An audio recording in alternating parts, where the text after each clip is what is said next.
con la presentación del compañero José de León Hernández.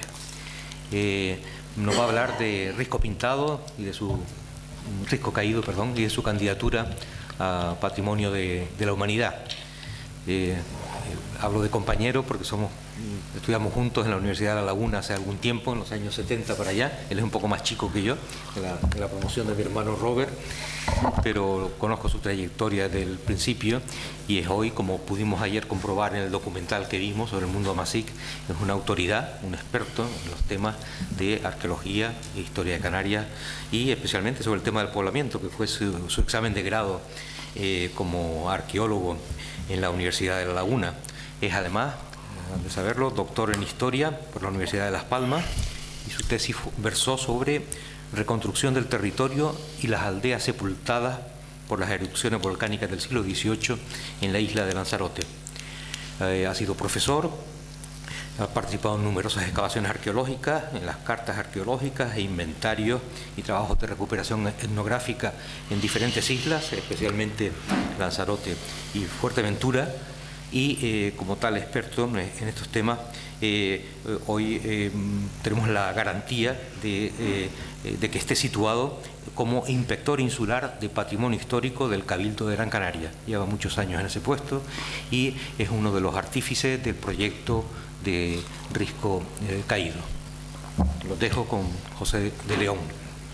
Bueno, buenas noches, muchas gracias por la invitación y disculpad estos problemas tecnológicos. O sea, me comprometo a otro día venir y ponerle las imágenes de lo que es el proyecto, pero esto, el mundo este contemporáneo, yo soy arqueólogo, soy un poco primitivo, el mundo este contemporáneo va tan avanzado que cuando tiene una versión salen 20 versiones después y después un lío, ¿no? Pero bueno, como compensación les voy a poner una primicia, pero me gustaría que no dijeran nada por ahí o que no lo han visto, porque esto es un pequeño corto que hemos hecho para el Museo de Artenara que vamos a inaugurar. Entonces, es el compañero Geray Rodríguez, el de las décimas, que ustedes conocerán, que además nació allí en Coruña, en la zona del ámbito este, y nos hizo un punto cubano o una décima sobre Risco Caído. Lo grabamos dentro de la cueva, con lo cual, aunque no tengo el PowerPoint, van a ver algunas imágenes de dron del ámbito, que es lo que se quiere declarar patrimonio mundial, es decir, toda la caldera de Tejeda, el Nublo, el Ventaiga, Acusa y sobre todo Risco Caído. Además de la décima de él, van a ver el interior de la cúpula de Risco Caído con el efecto de la luz y con los triángulos. Es decir, muchas cosas de las que yo les iba a contar con el PowerPoint lo van a ver en formato vídeo y con la letra de Geray, y que, vamos, tiene su atractivo, ¿no?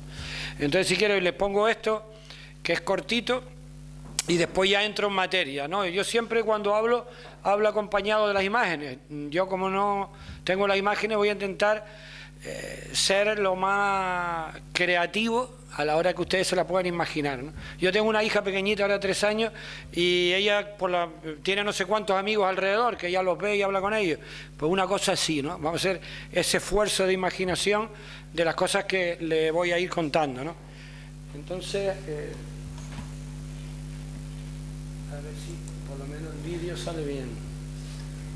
Mis viejos, los que habitaron el paisaje que hoy habito, los que hurgaron en la roca para en ella hallar el sitio donde fundar el hogar, donde abrigar a los hijos, asomaron a la vida cerca de Risco Caído, en lo alto de Gran Canaria, al pie de un bosque de pinos y no lejos de la mesa de Acusa, que por un sitio es verde y por otra seca y memoria ante el olvido.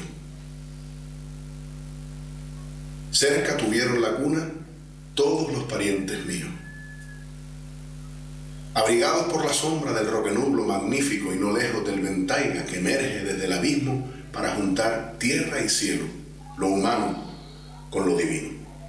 Hoy, tantos siglos después, entrar a Risco Caído, al mágico almogarén de equinoccios y solsticios, es sentir que pese a todo, pese al tiempo transcurrido, habitamos un lugar que no deja de ser mítico, que los que antes que nosotros se preguntaron lo mismo, quisieron buscar respuestas y le dibujaron signos y rumbo a las paredes de una cueva que es un símbolo donde entra el sol y dibuja un calendario de signos.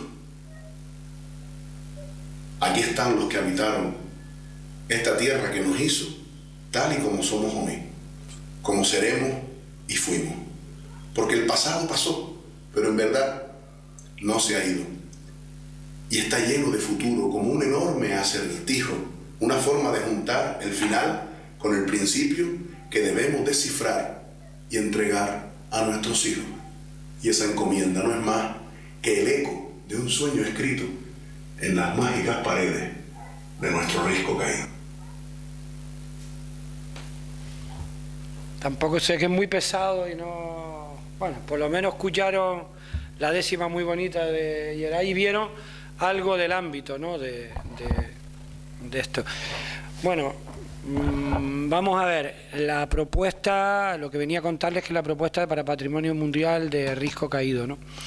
En realidad, lo que a mí me gusta destacar de esta propuesta es que realmente recoge muchas cosas que ya conocíamos.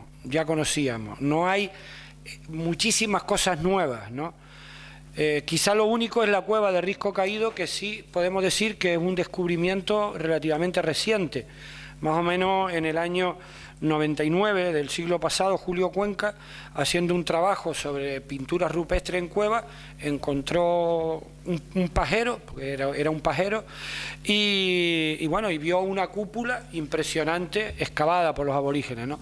De hecho, yo cuando entré, que era metido un montón de zarza, me meto en la cueva, claro, cuando miras para el techo te quedas alucinado. Digo, bueno, ¿esto qué es? ¿O para qué? ¿O cómo? Porque estamos hablando de 5 metros de altura, perfectamente construida una bóveda, ¿no? Que además la bóveda tiene una serie de propiedades, tanto de uniformiza la luz interior como a nivel auditivo. Es decir, quiere decir que esta gente, para poder construir esa bóveda, tenían que tener unos conocimientos muy avanzados de matemática, de geometría, de diseño, y tener especialistas para hacerlo, ¿no? Por lo tanto, lo de Risco Caído, que es una cueva artificial tallada, como hay en Miles, en Guayadeque, en todos lados, tenía triángulos púbicos, tiene triángulos púbicos, representaciones de la vulva, ¿no? Que es una cosa solo de la isla de Gran Canaria, y sobre todo concentrado en esta zona de cumbre, aunque hay alguna en Telde, ¿no? Y una en Teror, pero el grueso está concentrado en el interior. Hay una que es la Cueva de los Candiles, que hay más de 300 signos de vulvas, ¿no? Entonces, además, esta cueva tenía esos signos en una pared, pero es que además tiene una claraboya excavada en la parte alta por donde entra la luz del sol. Al principio se determinó que entraba en el solsticio de verano. Efectivamente, en el solsticio de verano entra el máximo de la luz, que va haciendo un recorrido, pero es que luego entra entre equinoccio y equinoccio. Es decir, entre el equinoccio de primavera y el equinoccio de otoño está entrando la luz del sol y va formando, no sé si llegaron a ver, distintas figuras la luz, ¿no? Que parece incluso una representación femenina, ¿no? Esquematizada. ¿Que pudiera ser casualidad? Pues no es tanta casualidad, en el sentido que la propia claraboya está tallada artificialmente para provocar ese fenómeno de luz. Pero es que además descubrimos que no solamente entra el sol entre equinoccios, sino que las lunas llenas, desde el equinoccio de otoño hasta el equinoccio de primavera, también entran por el orificio provocando el mismo fenómeno, ¿no? Es decir, que es un calendario lunisolar que abarca todo el año, ¿no? Y esa luz va bañando los triángulos púbicos, ¿no? Tenemos una fecha de carbono 14 que da más o menos final del siglo XIII y hay otra de principio del siglo XIV que nos está demostrando que es una cueva aborigen, ¿no? Además, los grabados están tallados siguiendo la propia curvatura de la cueva, es decir, que la propia bóveda está construida antes de que se grabaran los signos, ¿no? Esto, desde luego, es un descubrimiento impresionante que nos dice que, bueno, que nuestros aborígenes no son 4 pastores saltando de piedra en piedra, ¿no? Sino que es una sociedad muy compleja con un nivel de conocimiento abstracto bastante potente, ¿no? Tenían especialistas y tenían un arquitecto muy prestigioso el que nos está haciendo los estudios, y él habla de que hay todo un prediseño que se diseña fuera de la cueva y el propio sistema constructivo es muy complicado, sobre la base de un sistema no decimal, sino en torno al número 6, en lo que él habla, sería la unidad de medida, que en algunas culturas primitivas es lo habitual, ¿no? Entonces se está haciendo un estudio de plantas y medidas, tanto de cueva como de casas aborígenes, para ver cómo se desarrolla este tema, ¿no? Esta cueva, que era un pajero de Pedro Melián, que cuando fuimos con el viejo, lo primero que se quedó flipado es que, bueno, sí, yo de chico veía ahí la luz, pero en fin, nunca... El hecho de que fuera pajero fue lo que ayudó a que llegara hasta hoy, porque si se hubiera reconvertido en casa, la hubieran trabajado, hubieran hecho habitaciones y hubiera desaparecido, ¿no? Entonces, quiero dejar aquí una idea importante para nosotros, porque estamos comprando estas cuevas como patrimonio público, para poder intervenir en ellas y arreglarlas. Pero se los digo sinceramente, a mí me representa un dolor muy grande tener que hacer eso, es decir, comprar estas cuevas a esta gente mayor es cortocircuitar un proceso de transmisión de la memoria oral, de padres, abuelos, bisabuelos y tatarabuelos. Yo no sé quién fue el primero que hizo la cueva, quién la legó. Tenemos un testamento de María Telles, que era nieta de Ventidagua, fue alcalde pedáneo de Agaete, que igual tú conoces bien, y ella deja un testamento en el que, entre otras cosas, deja un almogarén, pero con la condición de que no se transforme, que no se altere, que se respete esa construcción. No sabemos si exactamente este es el almogarén de Risco Caído, que sería el almogarén de Artevirgo. Toda esa zona se llamaba Artevirgo, lo que hoy es Barranco Hondo, pues Juncalillo, Coruña y Lugarejo, y este sería un almogarén. Ahora estamos trabajando en el archivo histórico, 8 legajos que están fuera de circulación, nunca se han visto, pues están absolutamente deteriorados, y entonces hemos puesto un dinero y se han restaurado. Y ahora estamos trabajando casi todos los legajos del siglo XVI, y para que se hagan una idea, tenemos aproximadamente unos 15 almogarenes identificados en esta zona, ¿no? Con un montón de topónimos inéditos, intentando un poco reconstruir la historia. También estamos haciendo un trabajo con la gente mayor para investigar el proceso de desacralización. Dado que la propuesta se llama Risco Caído y los espacios sagrados de montaña, lo importante de esta propuesta es que entendemos que toda la cuenca de Tejeda, o el legendario Tirma, o el Ventaiga, o Risco Chapí, formaban parte del mundo del conocimiento abstracto y sagrado y simbólico de ellos, ¿no? ¿Por qué? Porque representa la unión un poco de la tierra y el cielo, y ahí se concentran gran parte de estos almogarenes. Pero si esto fue el espacio sagrado para los aborígenes, nos interesa saber cómo va evolucionando ese espacio sagrado hasta la actualidad. Yo tengo una sospecha, que es que el convento que estaba en Gáldar, el convento franciscano que hay allí, los primeros movimientos de estos religiosos es precisamente a la zona del interior, y en concreto a Cusa, que hay una primitiva ermita además hecha en una cueva.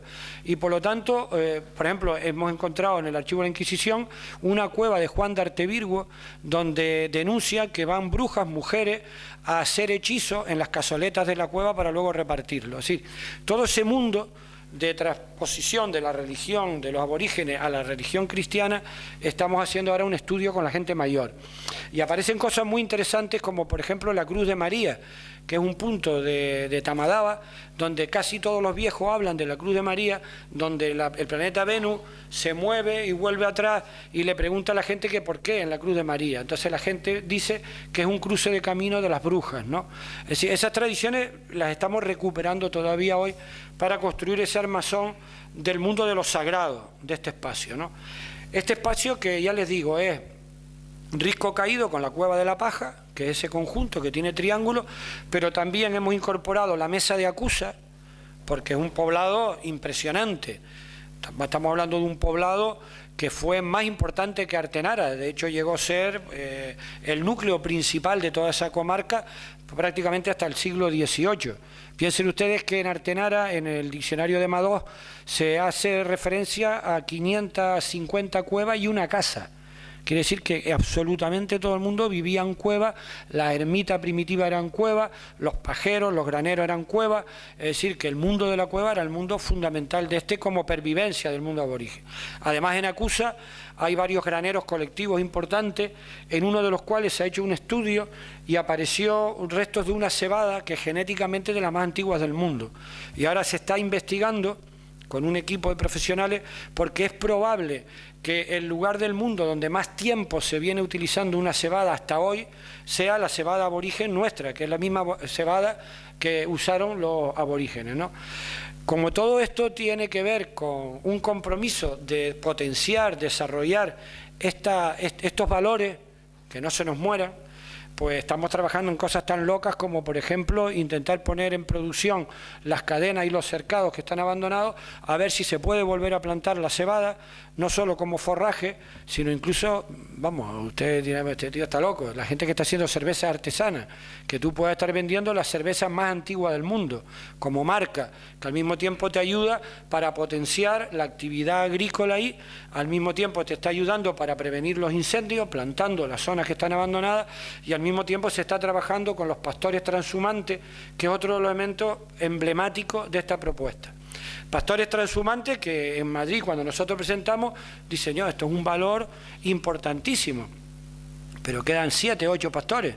Es decir, dentro de 8 años no van a quedar pastores transhumantes, y lo que vamos a estar vendiendo es una postal muerta, y ese es el otro compromiso, de cómo hacer que estas actividades puedan desarrollarse.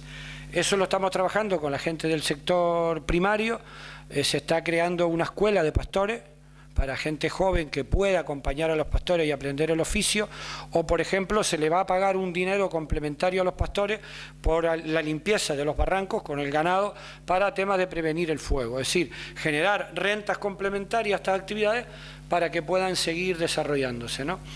Entonces, para que se hagan una idea, tenemos en esta propuesta valores arqueológicos excepcionales.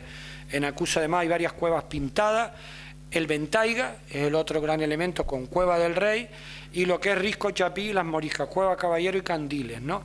Que aunque ahí no hay poblamiento, sí que hay cuevas que están llenas de estos triángulos públicos.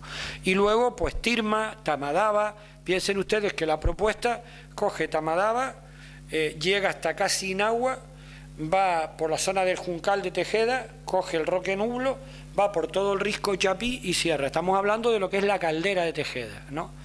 La caldera, la cuenca de Tejeda, porque eso fue realmente una gran caldera de explosión.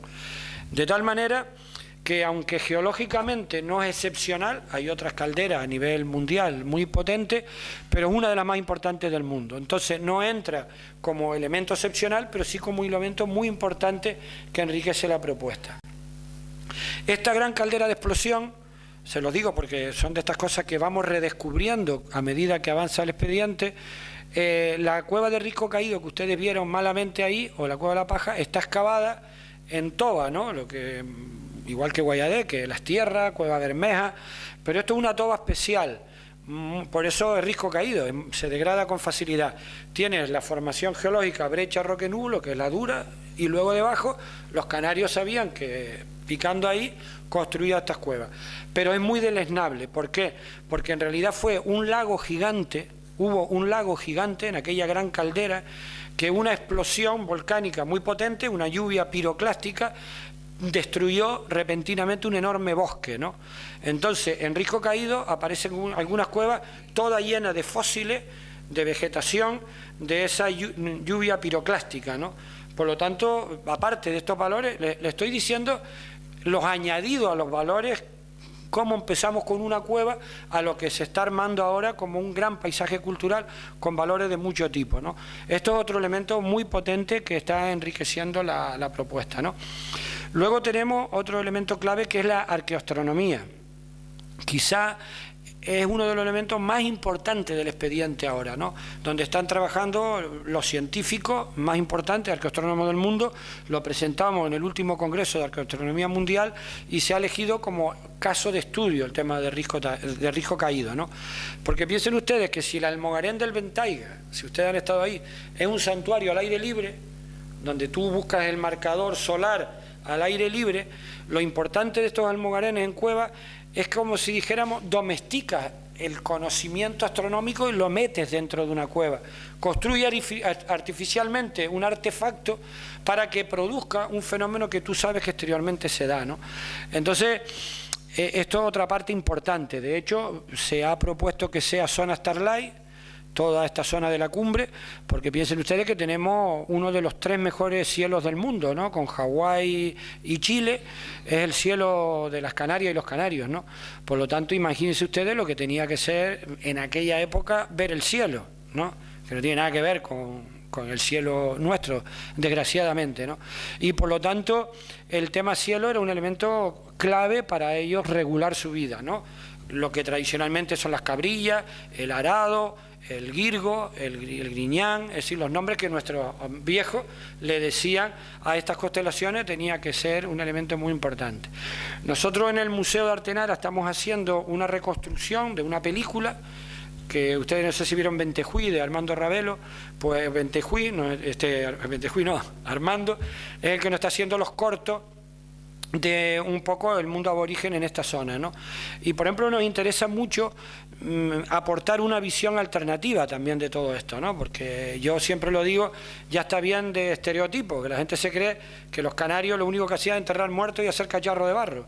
O sea, eran miles de cosas, de conocimientos que podemos extraer de esa cultura. Entonces, por ejemplo, en vez de poner un astrónomo, un faikán, vamos a poner a un señor enseñándole al niño pequeño el cielo.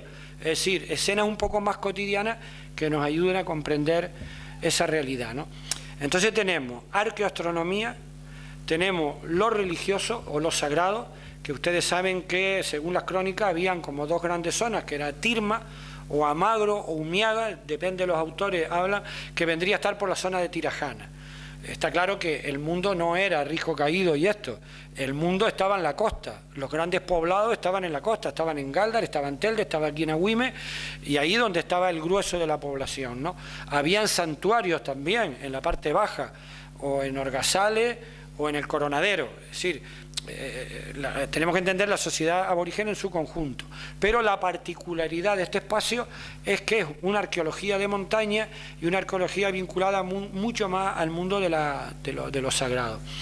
Desgraciadamente, desde el punto de vista arqueológico, se ha investigado poquísimo ahí arriba, yo diría que casi nada. Piensen ustedes que solo se ha excavado Mauro Hernández Pérez, que hizo una excavación en Tejeda en el año 75, y Julio Cuenca, que hizo una en el Ventaiga, más lo que ha hecho Jacob. Es decir, que tenemos casi todo un territorio virgen por investigar. ¿Por qué ocurrió esto? Aunque no me quiero salir por petenera, yo creo que fue aquella cosa que tanto daño hizo de Ilse Videsky y de las teorías raciológicas aplicadas a la arqueología, aquello de el cromañón gordito y rechoncho y el mediterranoide rubio, que todo aquello marcó todas décadas de investigación que se fueron a los túmulos, a las casas, a los grandes poblados y abandonaron realmente la zona de interior, que es la que nos va a dar, por ejemplo, esa cebada. Se ha descubierto una hoja de un tipo de laurel que lo usaban de insecticida. Ya estamos investigando los insecticidas que usaban los aborígenes contra los gorgojos. Si imagínense ustedes todo el mundo de información que va a salir de ahí, ¿no? Pero recapitulo: arqueoastronomía, mundo de lo sagrado, mundo de los grandes poblados de montaña, ¿no? Y además de eso, el mundo de la etnografía o de la tradición. Es decir, ese mundo que ha pervivido hasta hoy. Eso es otra de las cosas que le llama la atención a la propuesta de Risco Caído. Es decir, la gente va a Capadocia y dice, no, me fui de viaje a un sitio y la gente vivía en cuevas. Digo, ya, pues mira para tu alrededor, ¿no? Es decir, lo que estamos haciendo es revalorizando y haciendo que nuestra gente empiece a tomar un tema de autoestima y de autoconocimiento, realmente de valorizar lo que teníamos y teníamos ahí, ¿no? El trogloditismo es un elemento importantísimo, pues la gente sigue viviendo en cuevas. ¿Qué pasa? Que ahora hay una polémica porque se quiere hacer un hotel en Artenara o lo otro. Digo, bueno, hazlo utilizando esas tecnologías, no es que volvamos al pasado, sino con esas tecnologías poder construir cosas modernas y contemporáneas con esos conocimientos. La transhumancia, otro tema muy importante son los paisajes agrícolas, sobre todo abancalados, que ustedes saben que lo hay en todos lados, ¿no? Sobre todo en épocas de crisis, de hambre. cebada se plantó hasta las montañas que tú ves, aquellas cadenas, ¿no? Pero aquí hay sistemas bancalados muy potentes, que también es otro elemento, y el paisaje del agua, ¿no? El paisaje del agua, otro elemento, ¿no? Entonces yo digo, todo este tipo de cosas configuran un paisaje cultural. La propuesta inicialmente era una serie de yacimientos arqueológicos, era un patrimonio seriado, pero al final reconsideramos y fuimos más a la idea de paisaje cultural, porque además en la UNESCO también tiene más cabida, porque ya UNESCO te dice, mira, ya iglesias, catedrales, cascos históricos, en fin, ya está sobredimensionado. Sin embargo, los paisajes culturales, una línea más moderna en la que podemos entrar. Pero quizá otro elemento importante de este paisaje cultural es, quizá el más importante, casi todo es importante, pero es el porqué. Es decir, de lo que estamos hablando es de una cultura del norte de África, una cultura masij, que si ustedes vieron ayer el documental, una cultura que dura cientos y cientos de años, hasta hoy, que es una cultura viva, que todavía hay millones de personas berberófonas que lo hablan, eso sigue existiendo, y esas culturas, no sabemos cuándo, en torno a la era, más o menos, poco antes de Cristo, yo creo que en el contexto de la romanización, fue el debate de ayer, lo que no excluye que no hubiera habido gente antes, o mucho antes, que poblaran y despoblaran, que se fueran, pero el grueso de la población tiene que ver con la expansión romana del norte de África, y bien traído o por sí mismo llegan a Canarias, ¿no? Y llegan estas tribus. Pero ¿qué ocurre? Que esas culturas amasí que llegan a un archipiélago aislado y aislado entre sí, desarrollan durante 1500 años una cultura aislada. Entonces ya estamos hablando de palabras mayores, ¿no? Si ustedes llegan a ver la cara del Consejo Nacional de Patrimonio Histórico, cuando me tocó a mí exponerlo, y un minuto antes le dije al colega, no, para todo, y quiero un mapa, traemos un mapa. Y se metió en internet, digo, quiero un mapa del norte de África y las islas. Y claro, meto aquello y les digo, mira, esto no tiene que ver con visigodos, con celtas, con tal, esto es otro rollo. Entonces, claro, los tíos empiezan a ver de lo que estamos hablando, que es una cultura que salta un archipiélago y durante 1500 años desarrollan esta cultura tan compleja y tan sofisticada. Entonces, cuando nosotros decimos, mira, Canarias se merece ser un paradigma mundial de las culturas, igual que Hawái, igual que Pascua, igual que Egipto, es decir, el hecho de que se desarrolle aisladamente, no una, porque lo de Risco Caído, lo importante, no es para Gran Canaria, entiendo yo, sino es para Canarias en su conjunto. Que los bimbaches, los gomeros, los benaguaritas, se pueda entender a nivel mundial que hay una cultura que salta un archipiélago y está aislado 1500 años, eso es una cosa que pocos sitios del mundo tienen.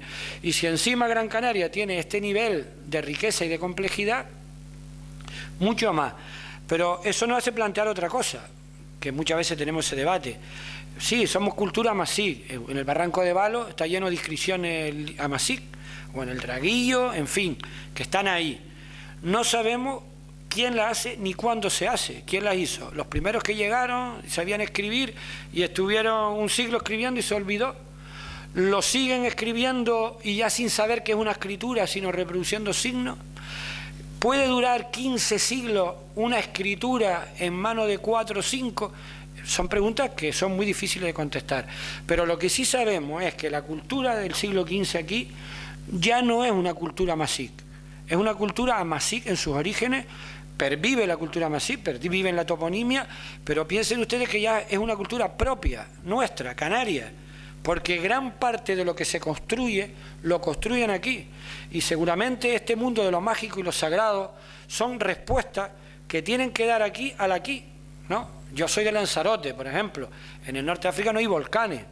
Los palmeros, los benaguaritas, tuvieron que haber convivido por lo menos con 8 o 10 erupciones volcánicas.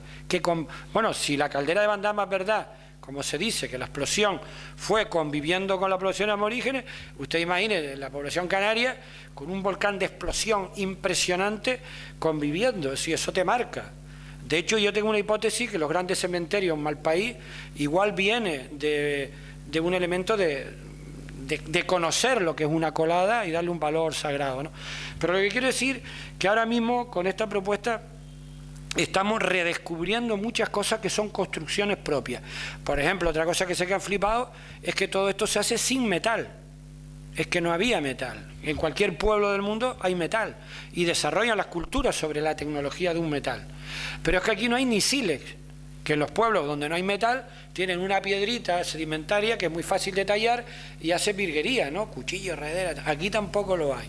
Quiere decir que con una laja de un barranco, con un callao, o en el mejor de los casos con obsidiana, son capaces de hacer operaciones quirúrgicas, sobrevive el paciente, o son capaces de ser la base tecnológica de una cultura tan compleja como esta, ¿no?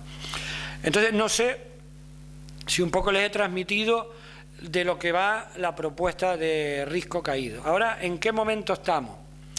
Claro, hemos llegado donde yo ni... Bueno, me dicen ustedes, hace 4 años nada más, un día estaba el presidente del Cabildo, fuimos a ver, y Julio Cuenca, coño, yo creo que esto podría ser patrimonio mundial. Eso es como una cosa que tú lo lanzas ahí, o sea, en fin. Pero no solamente tal, sino que es que ya está en París, ya es la propuesta del Estado español a patrimonio mundial, que si sale bien, sale en el 2019, ¿no? Pero ahora nos queda un trabajo muy duro, ¿no? El 2018 vienen los evaluadores y son los que van a ver si todo lo que tú has contado es verdad. Sobre todo, lo más que van a contar es que todo esto que tú le estás contando está muy bien, pero ¿dónde está el compromiso institucional? ¿Dónde están las perras? ¿Dónde está el personal? ¿Dónde está el equipo? ¿Dónde están los proyectos? ¿Dónde están los programas? Y sin eso, pues no hay nada que hacer, ¿no? Sacar esto, yo trabajo en el Cabildo, sacar esto hoy en día en una administración pública, no sé cómo ponerle, es como, no sé, que aquel que cruzó el desierto 40 días, ¿quién fue? Bueno, peor, ¿no? Esto es, en fin, ya con la ley de estabilidad presupuestaria que nos han impuesto a todas las administraciones públicas es peor.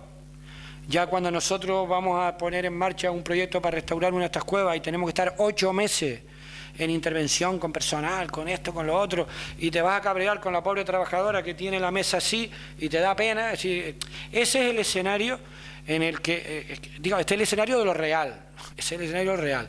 Y sortear esa realidad para llegar a donde hemos llegado ha sido un trabajo en el que, bueno, mucha gente ha puesto conocimiento, empeño, y bueno, en principio el Cabildo, y en concreto ahora Antonio, está personalmente liderando la propuesta, o sea, se lleva desde Presidencia con un comité interdepartamental, ¿no? Y el otro día nos reunimos con Miguel Hidalgo y con otros consejeros y le hemos dicho, no, el trabajo que vas a hacer tú recuperando la almendra allí no es tuyo, es Risco Caído. Y el de Medio Ambiente, la cuadrilla que tienes tú limpiando en el Nublo es Risco Caído, es decir, intentar que todo lo que son las actuaciones y los ayuntamientos y la gente forma parte del mismo proyecto. Y ya lo último, para no cansarles más, estamos trabajando con los ayuntamientos, estamos trabajando un proceso participativo con los vecinos y las vecinas de la zona. Ya se hizo una primera reunión en Barranco Hondo, va a haber una en Acusa y una en el Juncal, y queremos que la gente pues opinen, diga, corrijan, propongan, porque en definitiva van a ser la gente destinataria de esto. Poca gente. Realmente no sería difícil poner un proyecto alternativo de desarrollo local alternativo para la gente, porque estamos hablando de 3.000 o 4.000 personas, que luego los fines de semana son muchas más, porque la gente que vive aquí en el sur, que son de ahí, que va los fines de semana, tiene su cueva, su casa. Pero también hay que pensar gente nueva, gente joven, extranjeros que quieren, se están instalando ahí, que se dedican a la agricultura ecológica. Es decir, podemos estar en un proceso de construir una nueva identidad en nuestra zona de cumbre, que ya no es el viejito que se nos va a morir, es el viejito, el nieto, el bisnieto o el que llega allí que quiera seguir trabajando con estos referentes culturales de cara al futuro. Y luego, si hay algo que a mí me da miedo, es estar creando una postal para que se lo carguen. Aquí viven 900.000 personas en 1.500 kilómetros cuadrados. Si a todo el mundo le da por ir para arriba el mismo día, bueno, piensen ustedes cuando nieva la cumbre. Es un escándalo, ¿no? Las colas no salen de Las Palmas. Hoy en día Tejeda, que es pueblo bonito de España, ya los fines de semana, tú vas a Teguise en Lanzarote, en fin, los fines de semana, hasta los terrenos de cultivo, los vecinos, los han, bueno, igual que en Agaete, los han convertido en aparcamiento para cobrar unas perrillas. Es decir, que se nos puede ir de las manos, ¿no? O planteamos mucha cabeza para establecer la capacidad de carga de ahí, distribuirlo. Ahora le queremos quitar peso a Risco Caído, porque está todo el mundo con Risco Caído. Y decía, no solo Risco Caído, es más cosas, para que por lo menos podamos distribuir la oferta. Luego otro tema que estamos trabajando ahora muy importante es con los niños, o sea, en los colegios de la zona. En fin, la compra en la cueva, no sé, podía estar hasta por la mañana contándole toda la vertiente de cosas, pero en realidad ahora estamos en un momento muy importante. Y bueno, y animar a la gente también. Tenemos un libro de adhesiones de colectivos, instituciones, y los que quieran un poco apoyar, pues vale, pues muchas gracias.